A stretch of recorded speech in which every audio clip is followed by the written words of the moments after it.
کے الیکشن کے تناظر میں خاص طور پر میری درخواست یہ ہے کہ مولانا جو سیاسی پارٹی جمعیت العلماء نے بنائی تھی اور جس کا رام لیلا گراؤنڈ میں اعلان کیا تھا،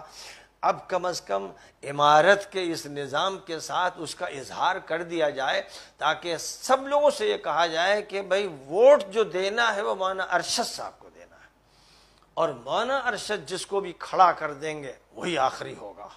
اسی کی بات مانی جائے گی۔ تو میں بہرحال اس فیصلے کو یاد دلاتا ہوں، کیونکہ اس وقت مسلمان یو پی میں بہت پریشان ہیں، بہت مظلوم ہیں، بڑے ستم رسیدہ ہیں، اور اللہ و رسول کو ایک طرف گالیاں دی جا رہی ہیں اور ایک طرف حکومت کی طرف سے ظالمانہ کارروائیاں کی جا رہی ہیں، اور مستقبل کے فیصلے تو بڑے خطرناک ہیں۔ جو کچھ ابھی ظاہر ہوا ہے وہ تو بہت کم ہے۔ آج ایک خبر جب آئی کہ مولانا ارشد مدنی صاحب کو امیر الہند طے کر دیا گیا ہے، بڑی خوشی ہوئی مجھے، کیونکہ بھائی میں تو اس کا اعلان امت کے سامنے کرتا رہا، لیکن میں تبرک کے لیے نہیں کرتا تھا۔ میرا یہ کہنا تھا کہ حقیقی معنی میں امارت ہند کا فیصلہ ہونا چاہیے۔ حضرت شیخ الہند مولانا محمود الحسن دیوبندی نے جس طرح کوشش فرمائی تھی، اور مولانا ابوالکلام آزاد کا نام پیش کیا گیا تھا، اور جب نہیں طے پایا تھا تو بعد میں پھر مولانا ابو المحاسن سجاد صاحب رحمۃ اللہ علیہ نے بہار کی عمارت کو طے فرمایا۔ تو عمارت ہند کا مطلب یہ ہوا کہ مولانا ارشد مدنی اب شیعوں کے بھی امیر ہیں، اور سنیوں کے بھی ہیں، اور بریلویوں کے بھی ہیں، اور دیوبندیوں کے بھی ہیں، اور مقلدین کے بھی ہیں، اور غیر مقلدین کے بھی ہیں، اور شمال کے بھی ہیں، اور جنوب کے ہندوستان کہ جتنے صوبے ہیں ان کے وہ امیر بنائے گئے ہیں، اگر اس لفظ کے وہی معنی ہیں جو لوگ سمجھتے ہیں۔ لیکن بہرحال ہم لوگ یہ بات جانتے ہیں کہ اس لفظ کا جو استعمال ابھی ہو رہا ہے وہ جمعیت العلماء کے دائرے میں ہو رہا ہے کہ جمعیت العلماء کے وہ امیر الہند ہے، تو پھر وہ ایک ایسا ہی ہو گیا جیسے آپ کہیں کہ جمعیت العلماء کے صدر ہیں، کیونکہ امیر کا لفظ یہاں بے معنی ہے۔ امیر کا لفظ جو ہے وہاں استعمال کیا جاتا ہے جہاں سیاسی فیصلہ اور طاقت اس کے ہاتھ میں ہو، تمدنی فیصلے اس کے ہاتھ میں ہو، معاشیات کے مسائل اس کے ہاتھ میں ہو، عقائد اور عبادات کے بارے میں صحیح رہنمائی اس کے ہاتھ میں ہو، تو تعلیم و تربیت کا پورا نظام اس کے ہاتھ میں ہو، اور پورے ملک میں اس نظام کو چلانے کا وہ ذمہ دار ہو، لوگوں کی ضروریات کی کفالت اس کے ہاتھ میں ہو، بیت المال کا ایک ملکی سطح کا نظام اس کے ہاتھ میں ہو، وہ امیر کہلا سکتا ہے۔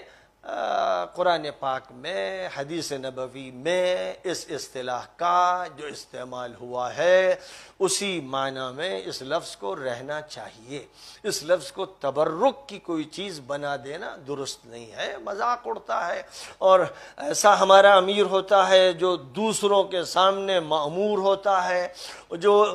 کسی کافر و مشرک کا پابند ہوتا ہے، وہ سیاست میں اس کو ووٹ دیتا ہے، وہ اس کے مینیفیسٹو کو مانتا ہے،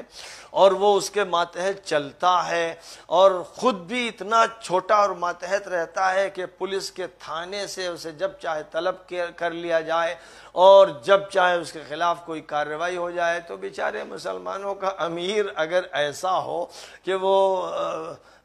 بندہ اور غلام ہو مشرکانہ نظام کا، تو پھر یہ لفظ جو ہے اس پر بڑا ظلم ہوتا ہے۔ اللہ نے فرمایا یا ایھا الذین آمنوا اطیعوا اللہ واطیعوا الرسول واولی الامر منکم،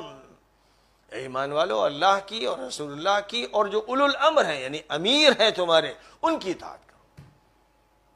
اور نبی پاک علیہ الصلوۃ والسلام جب کسی کو امیر بنا کر بھیجتے تھے تو یہ فرماتے تھے من اطاع الامیر فقد اطاعنی،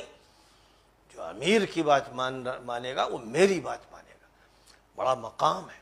لیکن ظاہر ہے کہ یہ مقام اسی وقت ہے جب کہ امیر کے لیے جو ذمہ داریاں طے کی گئی ہیں قرآن پاک میں اور احادیث میں، ان ذمہ داریوں کو پورا کیا جائے۔ اب خاص طور پر یو پی کے الیکشن کے تناظر میں حضرت مولانا ارشد صاحب سے درخواست ہے کہ جو امیر الہند ہیں، اور ماشاءاللہ ہمارے بھائی سلمان نائب امیر الہند ہیں، وہ ان کے ساتھ پورا تعاون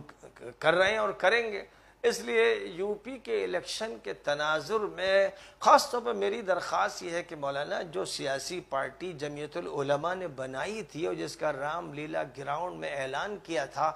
اب کم از کم امارت کے اس نظام کے ساتھ اس کا اظہار کر دیا جائے، تاکہ سب لوگوں سے یہ کہا جائے کہ بھائی ووٹ جو دینا ہے وہ مولانا ارشد صاحب کو دینا ہے، اور مولانا ارشد جس کو بھی کھڑا کر دیں گے وہی آخری ہوگا، اسی کی بات مانی جائے گی۔ اور پورے یو پی پھر جہاں جس صوبے میں بھی سیاسی نظام برپا کرنا ہوگا تو وہاں اس عمارت کے فیصلے کو مانا جائے گا۔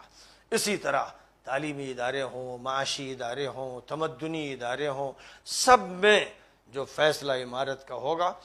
اس کو تسلیم کیا جائے گا۔